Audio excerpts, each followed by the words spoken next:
नमस्ते। थर्ड आई में आपका स्वागत है।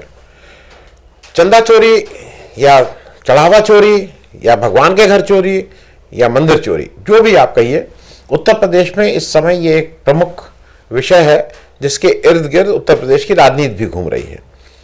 ये तय है कि भारतीय जनता पार्टी को वोट का नुकसान होगा और खास करके वो जो अपर कास्ट वोट जो करीब करीब भाजपा के साथ बिल्कुल पूरी तरह से खड़ा रहता था, उसमें जरूर कुछ कमी आएगी। कितनी कमी आएगी ये एक विषय हो सकता है जिस पे लोगों की अलग अलग राय हो, लेकिन जो अभी हाल के दिनों में एक चीज लग रही है कि उत्तर प्रदेश के 2027 के विधानसभा चुनाव की कुंजी दलितों के हाथ में है।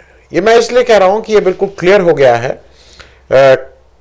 कि हाल में जिस तरह से बीजेपी या उसके सहयोगी दल, इंडिया गठबंधन में कांग्रेस, समाजवादी पार्टी, इन लोगों ने जिस तरह से दलित वोट को लेके अपनी पेशबंदी करनी शुरू कर दी है, अपने अपने मूव ठीक से कर रहे हैं। मैं इस पे आ गया हूं। इससे पहले थोड़ा ये समझ लीजिए कि उत्तर प्रदेश में मामला है क्या। उत्तर प्रदेश में जो टोटल दलित वोट हैं वो 21-22%, 21 कम है। ये 2011 के जनसंख्या के अनुसार 22% पकड़ के चले। और विधानसभा में 84 सीट है, 84। अब बीएसपी जो इस वोट का, जिसको एक समय से अपने को एकाधिकार समझती थी, या ये भी फैक्ट है कि सबसे ज्यादा जो मेजॉरिटी के वोट थे दलित के वो बीएसपी में जाते थे, इसमें कहीं कोई दो राय नहीं है। लेकिन पिछले 2 इलेक्शन विधानसभा और लोकसभा पे अगर नजर डालें तो 2017 में बीएसपी ने 19 सीटें जीती थी। अब सीट से ज्यादा महत्वपूर्ण यह है कि वोट कितने आए थे। 22% वोट उसको मिले थे। मैं बात कर रहा हूं 17 की, जिस बार बीजेपी जीत के आई और योगी आदित्यनाथ मुख्यमंत्री बने। फिर 2022 के इलेक्शन में वही बसपा जो 22% वोट पाई थी, वो गिर के उसके पास वोट परसेंटेज रह गया 13 और सीट रह गई 1।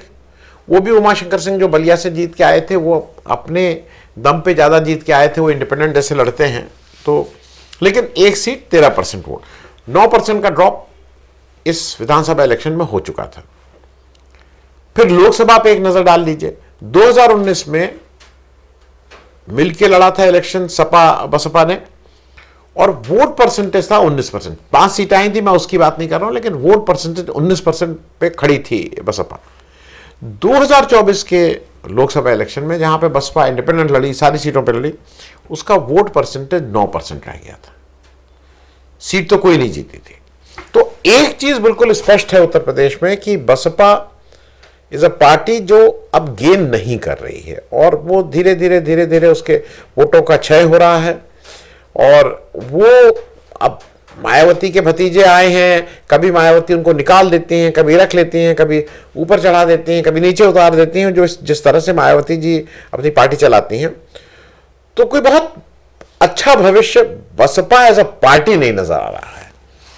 अब अगर बसपा जो जिसके पास दलित वोट सबसे ज्यादा थे, अगर वो बिखर रही है, तो वो वोट जिसको कहते हैं ना, उस वोट को कहीं ना कहीं हर पार्टी अपने अपने साथ लाने में का जुगाड़ कर रही है। 2024 में यह भी याद रखिएगा कि एक अच्छा प्रदर्शन अखिलेश यादव के नेतृत्व में इंडिया गठबंधन ने किया था। 80 में 43 सीट जीत के ले गए थे, आधी से ज्यादा सीटें। एक ध्यान और रखिएगा कि ये जो दलित सीटें होती हैं उस पर बीजेपी अपना करीब करीब ठीक से कब्जा करके रखती है। मैं लोकसभा की अगर बात करूं तो 2014 उत्तर प्रदेश में लोकसभा की 17 सीटें हैं, विधानसभा में 84, लोकसभा में 17। इन 17 सीटों में 2014 में बीजेपी 17 में 17 जीती थी। जब 2019 आया तो बीजेपी उस 17 में 15 बीजेपी जीती और 2 उसके सहयोगी दल जीत लिए, तो फिर वो एक तरह से एनडीए के पास रहा। लेकिन 2024 का जो अभी इलेक्शन हुआ उसमें बीजेपी महज 8 सीट जीती है। बाकी सीट इंडिया गठबंधन और एक चंद्रशेखर आजाद। तो 8 सीट इंडिया गठबंधन और एक चंद्रशेखर आजाद। इनफैक्ट इंडिया गठबंधन 9 सीट है, क्योंकि अवधेश प्रसाद जी एक जनरल सीट से जीत गए हैं। तो ये इसका एक मोटे तौर पे मैंने आपको किसके पास किस तरह से बीजेपी की सीट और वो है वो मैं बताया, और फिर बीजेपी के पास ये सीटें किस तरह से दलित वोट खास करके था।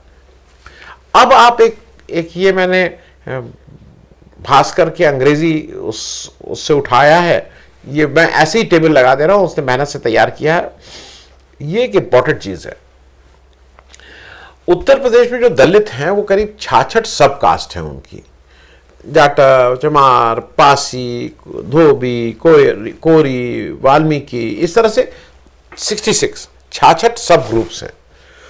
लेकिन उस 66 सब ग्रुप में 6 ग्रुप्स प्रमुख हैं, और ये 6 ग्रुप आपस में करीब 87% of the total Dalit vote ये कंट्रोल करते हैं।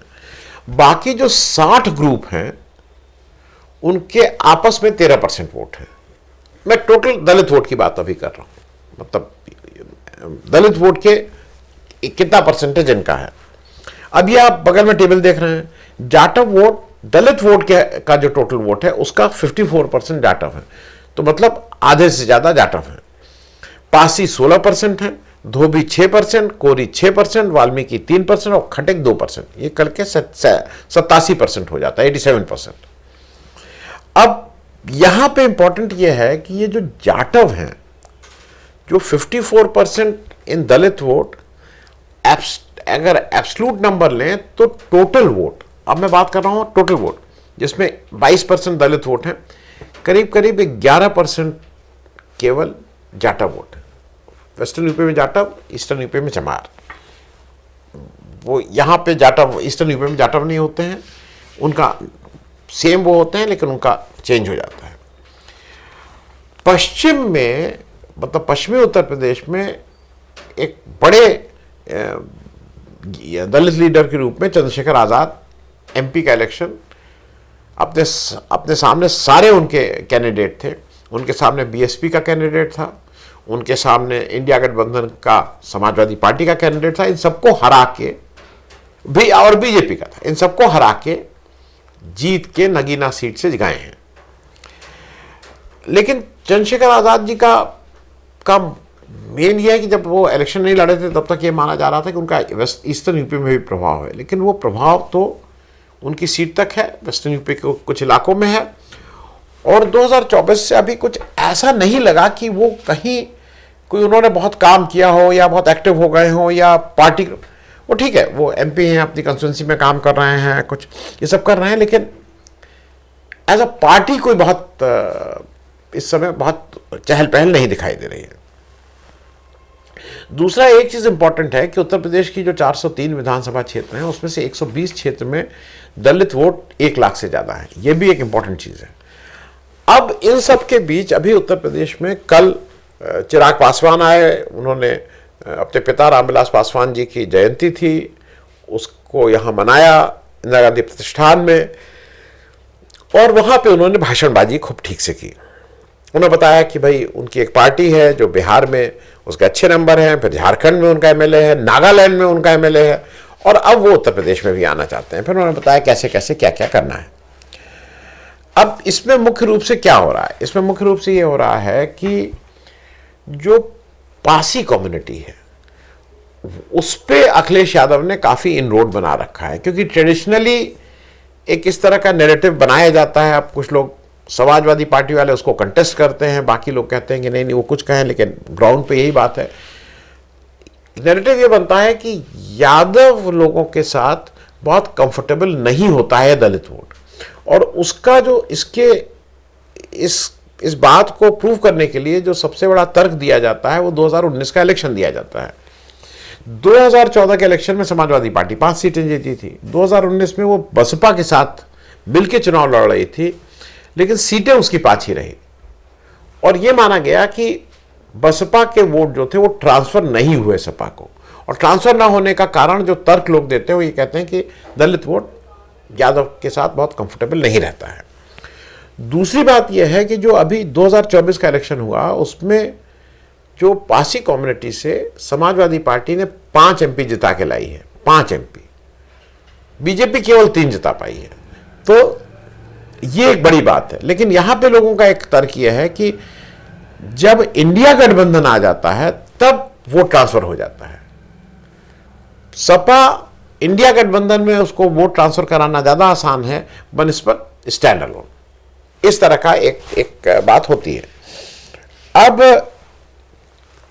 जो हमारे चिराग पासवान साहब हैं, उनका एक रोल यह है कि उन्होंने बिहार के एक इलेक्शन में, जब अमित शाह ने उनको एक रोल दिया था कि किसी भी तरह से जनता दल यूनाइटेड की सीटें कम करनी है, तो वो एनडीए में रहते हुए उन्होंने बिहार में जनता दल यूनाइटेड के जहां जहां कैंडिडेट थे विधानसभा, सब जगह अपने कैंडिडेट खड़े किए और वोट कटवा का काम किया और जनता दल यूनाइटेड की कम से कम 30 सीटों का नुकसान किया और वो उसकी बहुत सीटें नुकसान हुई।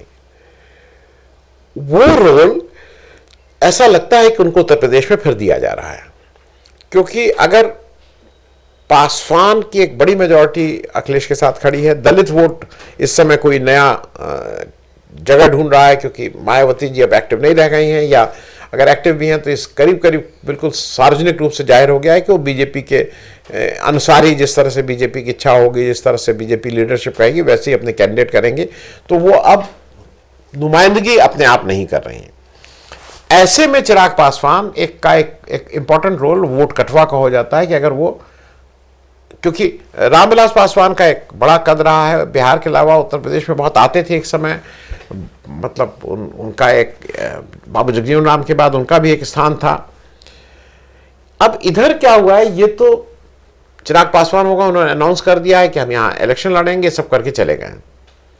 अब जरा कांग्रेस को भी देख ली। कांग्रेस ने इस साल बाबू जगजीवन राम की अप्रैल महीने में बड़ी जयंती लखनऊ में मनाई।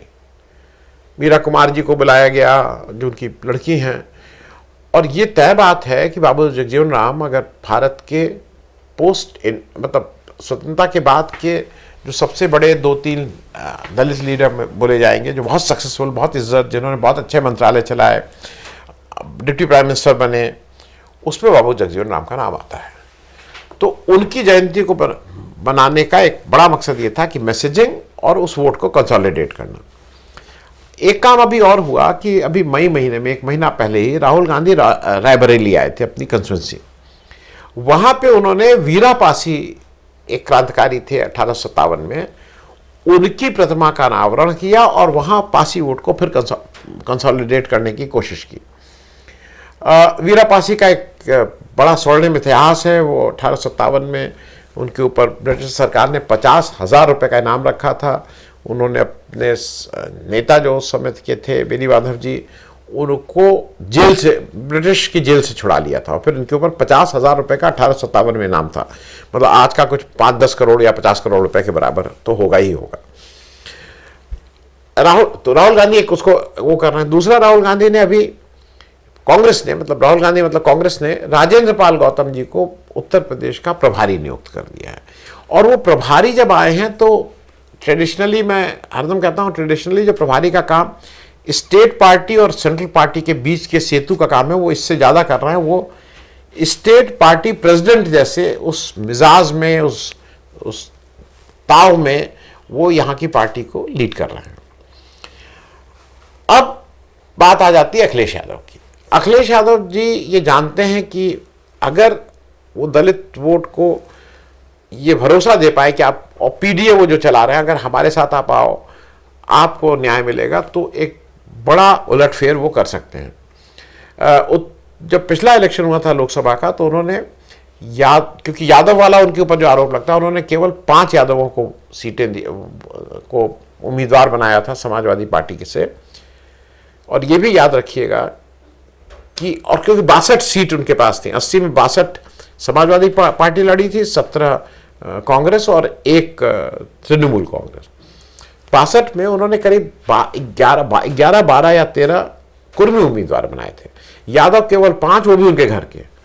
मुस्लिम केवल 4 उम्मीदवार थे और इन 5 यादव और 9 मुस्लिम, 9 में 9 जीत के आए थे। तो इस बार भी ऐसा माना जा रहा है कि वो अपने, मतलब जो यादव और मुसलमानों के बीच ये कह रहे हैं कि भाई हम आपको यही फॉर्मूला रखेंगे, हम ओवर रिप्रेजेंट नहीं करेंगे, क्योंकि उससे लोगों को डर लगता है कि भाई ज़्यादा लोग आ जाएंगे।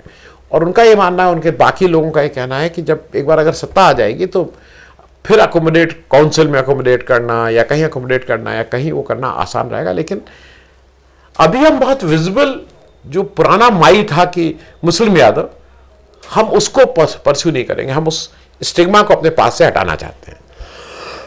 और इसके लिए उन्होंने एक बड़ा ऐलान किया है कल। उन्होंने कहा है कि उत्तर प्रदेश में 84 शेड्यूल कास्ट सीट हैं, 2 शेड्यूल ट्राइब हैं, 86।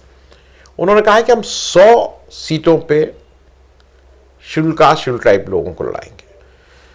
86 के अलावा 14 नॉर्मल मतलब सामान्य सीटों पे भी उन्होंने कहा है कि हम दलित कैंडिडेट देंगे। अच्छा, अब वो दलित कैंडिडेट देते हैं तो उनका एक एक्सपेरिमेंट सफल भी हो चुका है। 2024 के इलेक्शन में 17 सीटों के अलावा समाजवादी पार्टी ने 2 सामान्य सीटों पे दलित को लड़ाया था, अयोध्या और मेरठ। अयोध्या में अवधेश प्रसाद जी तो जीत गए, मेरठ में उनकी कैंडिडेट सुनीता वर्मा, अगर मैं गलत नहीं हूं तो सुनीता वर्मा जी थी, और वो वहां गोविल जी लड़ रहे थे जो राम का रोल करते हैं। वो बमुश्किल 10,000 वोट से जीत पाए थे। वो भी लोग कहते हैं कि बेईमानी हुई थी इसलिए जीते थे, लेकिन वहां बहुत अच्छी फाइट थी। तो ये भरोसा देने में अगर अखिलेश यादव कामयाब हो जाते हैं कि भाई हम आपका रिप्रेजेंटेशन दे रहे हैं, दूसरी पार्टी से ज़्यादा दे रहे हैं, तो Samajwadi Party as a party और इंडिया गठबंधन एज अ गठबंधन को एक बड़ी इससे ताकत मिल सकती है। और ये भी है कि जो कांग्रेस जो भी कर रही है, राजेंद्र पाल गौतम जी को ला रही है, कहीं ला रही है, initially on the face of it ऐसा लग रहा है कि वो जिस तरह का स्टेटमेंट दे रहे हैं कि भाई हम 50-50 लड़ेंगे, हमें 50% सीटें चाहिए, लेकिन अंतोगत्वा जब मतलब जब टेबल पे बैठेंगे तो कांग्रेस को पता है कि उसके पास कितनी सीटें हैं। लेकिन ये भी है कि 2% वोट के साथ 200 सीटें मिलना तो मतलब मेरे हिसाब से ये कोई रीजनेबल बात नहीं होगी। लेकिन 80 सीट, क्योंकि 80 विधानसभा क्षेत्र हैं, अब लोकसभा क्षेत्र हैं, तो 80 सीट तो मिनिमम वो मांग ही सकती है। अब 80 से ऊपर उनको कितनी मिलेंगी, क्योंकि विधानसभा क्षेत्र अगर आ रहा है तो उसका एक इनडायरेक्ट फायदा ये भी होता है कि वो बाकी वोटों को भी प्रभावित करते हैं इंडिया गठबंधन के। तो लोग कांग्रेस की एक तरह से और राहुल गांधी को देख के इंडिया की तरफ आने को तैयार हैं, और अगर ये विनिंग कॉम्बिनेशन लगे तो इसका फायदा हो सकता है। तो फिलहाल मेरे हिसाब से 2027 में विधानसभा में कौन बनेगा मुख्यमंत्री ये तो पार्टियां डिसाइड करेंगी और नेता डिसाइड करेंगे, लेकिन as a community, as a group, ये दलित जो वर्ग है वो डिसाइड करेगा कि उत्तर प्रदेश पे कौन सी पार्टी राज करेगी। थैंक यू सो मच, धन्यवाद।